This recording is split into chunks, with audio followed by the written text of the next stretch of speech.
পেহেলগামে সন্ত্রাসী হামলার জেরে ভারত ও পাকিস্তানের মধ্যে 2 সপ্তাহের টানা উত্তেজনার পরে অবশেষে সামরিক সংঘাতে জড়ালো দুই দেশ। ভারতীয় বাহিনী অপারেশন সিন্দুর নামে পাকিস্তানের ভূখণ্ডে বেশ কয়েকটি জায়গায় ক্ষেপণাস্ত্র হামলা চালায়। জবাবে ভারতের 5টি যুদ্ধ বিমান ও একটি ড্রোন ভূপাতিত করেছে পাকিস্তান। এসব পাল্টা হামলায় নিহতের সংখ্যা নিয়ে দুই দেশের পক্ষ থেকে ব্রিফিংয়ে আলাদা আলাদা তথ্য দাবি করা হয়েছে। অর্ণব নাসিরের প্রতিবেদন।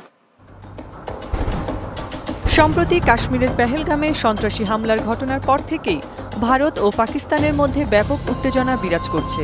সেই যুদ্ধ পরিস্থিতি এবার রূপ নিয়েছে হামলার সংঘাতে। মঙ্গলবার মধ্যরাতে পাকিস্তান নিয়ন্ত্রিত কাশ্মীর ও পাঞ্জাব সহ 6টি স্থানে ক্ষেপণাস্ত্র হামলা চালায় ভারত। জঙ্গি নির্মূলের নামে ভারত এই সামরিক অভিযানের নাম দিয়েছে অপারেশন সিন্দুর। এ সময় পাল্টা হামলায় ভারতের 5টি যুদ্ধ বিমান ও একটি যুদ্ধ ড্রোন ভূপাতিত করেছে পাকিস্তান। পাকিস্তানের আইএসপিআর এর মহাপরিচালক লেফটেন্যান্ট জেনারেল আহমেদ শরীফ চৌধুরী এক ব্রিফিংয়ে জানান, ভারতে হামলায় পাকিস্তানের 26 জনের প্রাণহানি হয়েছে।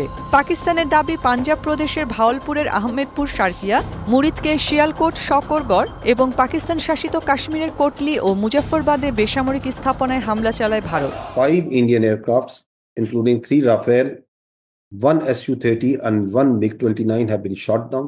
এদিকে ভারতীয় পররাষ্ট্র সচিব সহ দেশটির সামরিক শাখা এক ব্রিফিংয়ে অপারেশন সিন্দুরে পাকিস্তানের 70 জন নিহত হয়েছেন বলে দাবি করেছে। পেহেলগামে হামলা সহ সন্ত্রাসবাদের জবাব দিতেই দেশটিতে এই হামলা চালানো হয়েছে বলে দাবি করেছে Delhi. Pakistan has systematically built terror infrastructure.